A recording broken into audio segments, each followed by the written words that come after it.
E hoje vamos falar sobre a vida e história de um líder que pegou a Alemanha quase falida, conseguindo transformar em uma grande potência econômica e bélica, mas que também foi um genocida que chegou a matar em torno de 50 a 86 milhões de pessoas, fazendo com que esse país se tornasse uma das regiões mais temidas do mundo em pleno século XX. Seu nome?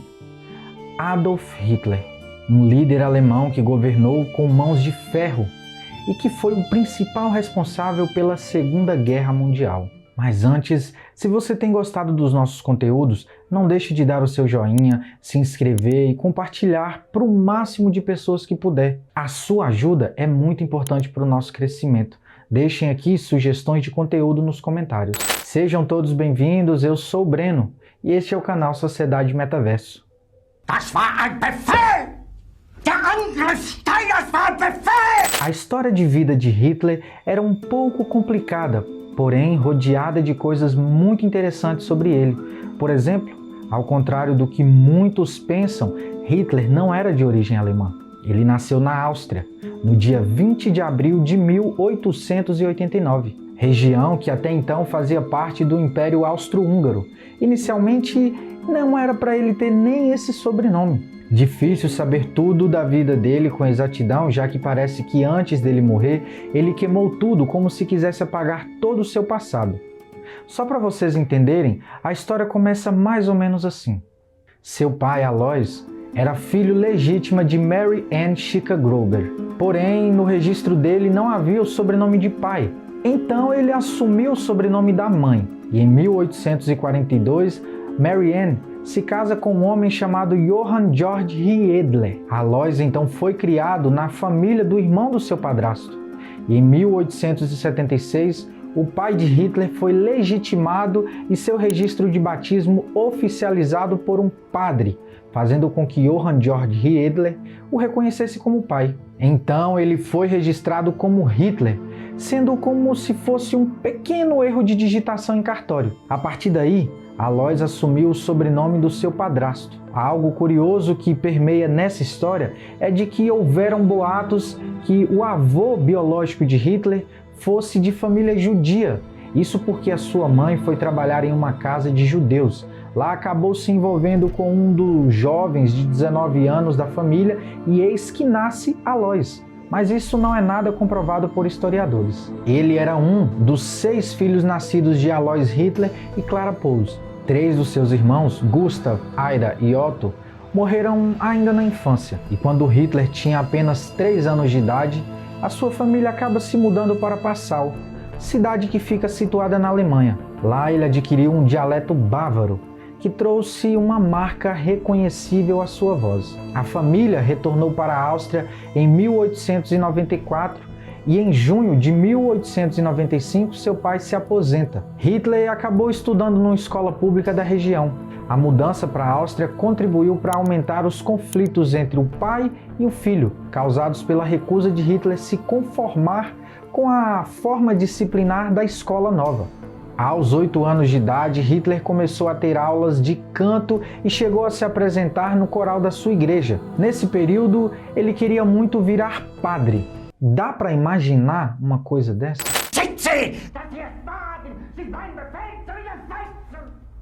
Em 1898, retornou novamente para Leond, cidade onde havia morado um tempo em sua infância.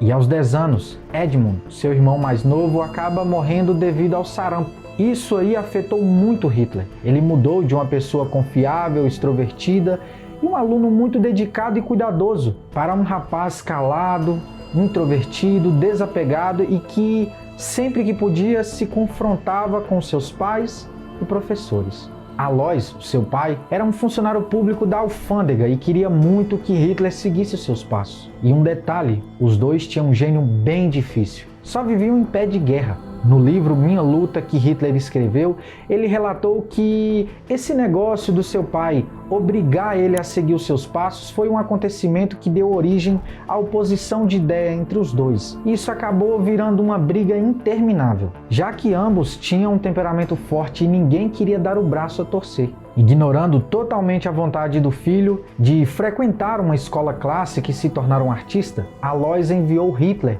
para uma escola secundária. Então ele se rebelou contra a decisão do seu pai, afirmando que ia mal na escola de propósito, com a esperança de que seu pai visse o pouco progresso que ele fazia na escola técnica, fazendo com que ele deixasse seguir o sonho de ser um artista em uma escola artística. E no dia 3 de janeiro de 1903, o seu pai morre de uma forma muito repentina. O desempenho de Hitler, que já ia mal na escola, só piorou, e a mãe dele acabou permitindo que abandonasse os estudos. Então ele se matriculou em uma outra escola secundária, em setembro de 1904, onde o seu comportamento e desempenho escolar melhoraram significativamente. Em 1905, após passar no exame final, Hitler deixou a escola sem ambições de aprofundar os estudos ou fazer planos de carreira. Algo curioso que muitos não sabem é que o sonho de Hitler era pintar. Ele teve vários trabalhos, incluindo de pintor mesmo, vendendo aquarelas em locais turísticos de Viena. A segunda frustração dele foi quando a Academia de Belas Artes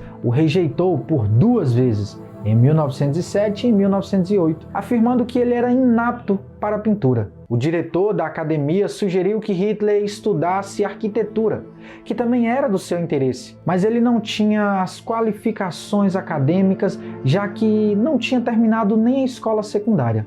Então, no dia 21 de dezembro de 1907, a sua mãe morre de câncer de mama aos 47 anos. As coisas só pioravam para Hitler, que acabou ficando sem dinheiro e não teve outra escolha senão viver em abrigos para sem-tetos. Ele viveu um tempo como se fosse um morador de rua. Ainda vivendo em Viena, mesmo se afastando da escola, ele conhece um professor que também era advogado e pregava ideias sobre o nacionalismo germânico. Era basicamente a ideia de venerar a Alemanha e a colocar em um patamar único e superior. O nacionalismo germânico estava em alta no distrito onde Hitler vivia. O nacionalista Georg Ritter, que advogava o pan-germanismo, o antissemitismo e o anticatolicismo, era uma grande influência para Hitler. O doido, vendo aquilo, começou a comprar essa ideologia de se aprofundar cada vez mais nessas ideias políticas. Então aquilo começou a mexer com a cabeça dele. Venerando a Alemanha, ele começou a pegar um ranço daquela região, porque tinha uma mistura muito grande de raças, etnias e crenças. Ele costumava ler um jornal local que pregava muito o preconceito e a segregação dos povos. Depois de um tempo, vendo a toda a situação daquela região e percebendo que possivelmente aconteceria uma guerra, somente para evitar de ter que se alistar no exército austro-húngaro, só pelo fato de ter uma grande quantidade de miscigenados, ele dá uma enrolada e vai para a Alemanha. Chegando lá, ele acaba mexendo seus pauzinhos e se alista no exército alemão. E olha só essa foto aqui, onde alguém encontrou Hitler no meio do povo, vibrando ao anunciar que a Alemanha estava entrando em guerra. E até que acontece a Primeira Guerra Mundial. Ele se alista e o soldado Hitler acaba sendo o mensageiro do exército, ficando entre os países França e Bélgica. O engraçado é que ele adorava toda essa adrenalina, ter que ficar indo de um lado para o outro, atravessando territórios inimigos, somente para entregar ordens de seus superiores. Ele chegou à patente de cabo. Detalhe é que ele não podia ser um oficial, mesmo tendo um desempenho invejável, pois não era um cidadão alemão. Ele ganhou muitas condecorações por bravura, ganhando a Cruz de Ferro, e uma delas, por ironia, o tenente da qual o indicou a condecoração era um judeu. Seu nome? Hugo Gutmann. Eu acho que ele não deve ter curtido muito não. Ao final da guerra, que já perdurava por 4 anos, ele é atingido por uma bomba, tendo que ficar no hospital sem condições nenhuma para voltar, porque ele acabou ficando meio cego. Em 1918, ele soube que a Alemanha não aguentou e acabou perdendo a guerra. Sem sombra de dúvidas, Hitler ficou possesso de raiva, certeza de que se ele estivesse lá, ele não se entregaria. Feiglinge! Verreiter, Versager! Ele tinha um certo fascínio por guerras, pois ele descreve como sendo uma das maiores e melhores experiências que já viveu. Assim como muitos outros nacionalistas nesse tempo, ele acreditava que o exército alemão foi traído pelo governo, Muitos jogavam a culpa em cima dos civis e judeus, alegando que eles que tinham se entregado. Nem passava pela cabeça dele de que talvez a Alemanha não tinha aguentado e perdido de forma natural, digamos assim. E só para piorar a situação de Hitler, em 1919 a Alemanha é obrigada a assinar o famoso Tratado de Versalhes, afirmando que a Alemanha era a única responsável pela guerra e, portanto, deveria ser severamente punida. O Acordo de Paz. Uma série de decisões feitas com a Alemanha, a Áustria, a Hungria, a Bulgária, a Turquia, foi assinado nos subúrbios de Paris. E esses tratados foram muitas vezes criticados. Nisso, o país acabou perdendo várias partes do seu território e algumas regiões estratégicas desmilitarizadas. O tratado também impôs sanções econômicas e exigiu que o país pagasse todo o prejuízo para as nações vencedoras. Na retirada, os alemães destruíram cidades, plantações, minas de carvão e obras de arte. Esse ato de vandalismo foi retribuído com a exigência de que indenizassem o que fizeram, pagando 32 bilhões de dólares pelos danos de guerra. Muitos alemães viram o tratado como uma humilhação injusta. Então veio o rancor com o Tratado de Versalhes, junto com a grave crise econômica, social e política do pós-guerra na Alemanha. Isso aí só fez ele impulsionar a sua carreira. Mal ele sabia que isso teria um impacto direto à sua candidatura tempos mais tarde. Um breve parênteses é que ninguém sabe ao certo quando ele começou a sentir tanto ódio assim pelos judeus. Não sabemos se foi lá em Viena ou se foi antes lá na escola com um professor antissemita.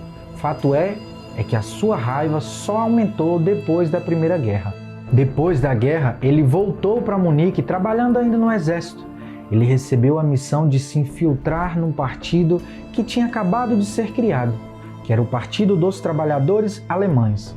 E de tanto participar das reuniões, ele acabou se encantando com as ideias antissemitas e nacionalistas do fundador do partido, Anton Drexler. Drexler favorecia um governo forte e ativo, uma versão não judaica do socialismo, e a solidariedade entre os membros da sociedade. Nesse meio tempo, Drexler ficou super impressionado com a capacidade e facilidade que Hitler tinha de falar em público, a forma de se portar.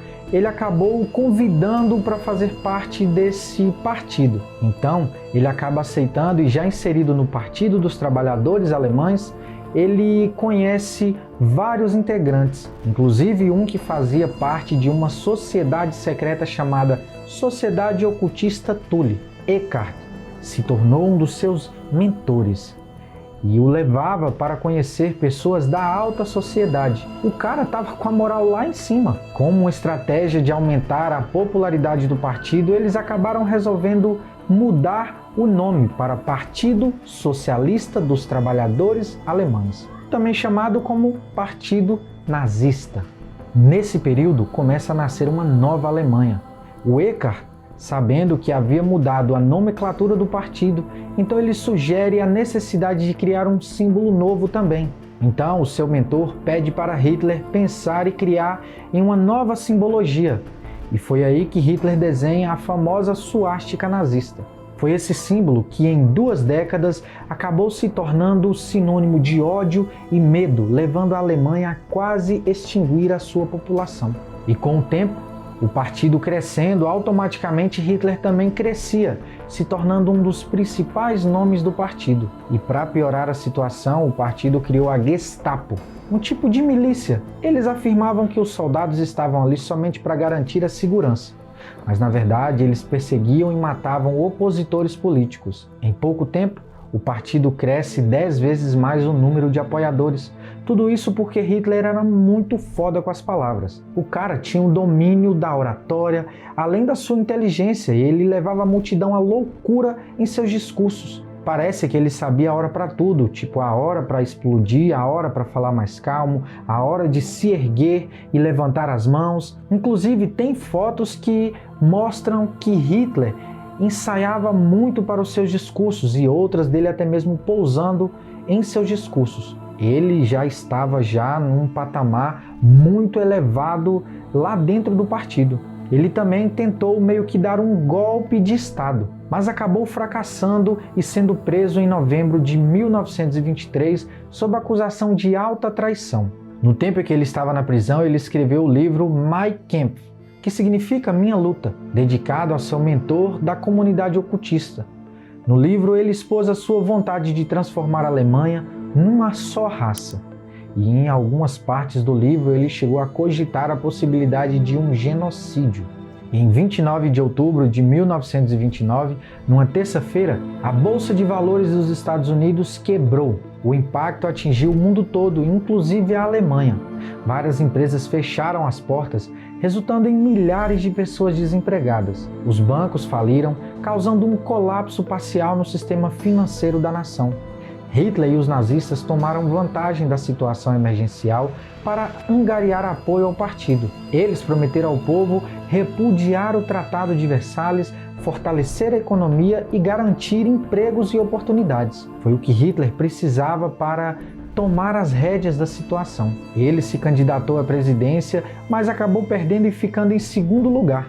Naquele tempo, a Alemanha tinha um esquema político que, ao invés de ter ministros, tinha chanceler, que era um cara que tinha uma moral lá na presidência. Porém, esse chanceler não tinha o apoio do povo, porque ele era do partido oposto ao do presidente. Foi então que começou a pressão em cima dele para nomear Hitler, porque ele tinha aceitação e o apoio do povo alemão. E aí o governo, para atender o pedido, mesmo sem eleição, foi lá e nomeou-o como chanceler da Alemanha. Em 1934, o presidente da Alemanha teve de se afastar por problemas de saúde. Então Hitler viu a chance que tanto sonhava. Ele emitiu uma nota afirmando igualdade de poderes, unificando os cargos de chanceler e presidente, dando total legalidade de fazer tudo o que quisesse, não tendo interferência nenhuma da presidência, fazendo assim ter um poder absoluto sobre a Alemanha. Ele passou a ser chamado de Führer, palavra alemã que significa líder. Então aí você imagina que se antes dele ter todo o poder, milhares de pessoas já seguiam ele e delirava com seus discursos, imagina depois de ter mais seguidores do que o Whindersson Nunes. Mesmo sendo um louco com ideias doentias, ele conseguiu tirar a Alemanha da fossa, fazendo melhorar a economia do país, diminuiu o número de desempregados, aumentou a segurança através da militarização, investindo em obras de estrada e ferrovias, dando um maior acesso à Alemanha. Daí você começa a pensar, Hitler deu à Alemanha tudo aquilo que o povo queria, uma pessoa no poder que sabia o que estava fazendo. O povo então começou a enlouquecer, afirmando matar ou morrer pela causa nazista. À medida em que o poder de Hitler aumentava, começaram as ameaças iminentes aos judeus. Do nada o exército nazista chegava na casa das pessoas e famílias judias, quebrava tudo, batia, espancava e prendia todo mundo, lojas sendo incendiadas ou tendo até mesmo que fechar as portas. Tipo, uma coisa super normal na época. Alguns judeus viram que a situação só piorava, então acabaram indo embora dali. Outros acharam que ia melhorar, ficaram, mas sofreram graves consequências. Lembram do Tratado de Versalhes que eu falei lá no começo? Então, Hitler estava pouco se lixando para ele. Agora no poder, ele aumentou seu exército para 5 vezes mais do que o tratado permitia.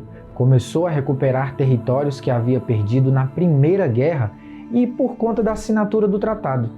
Ele fez tudo o contrário daquilo que foi imposto. Já nos últimos anos da guerra, Hitler sofreu uma caralhada de atentados. O cara estava na linha de frente e corria um sério risco de vida.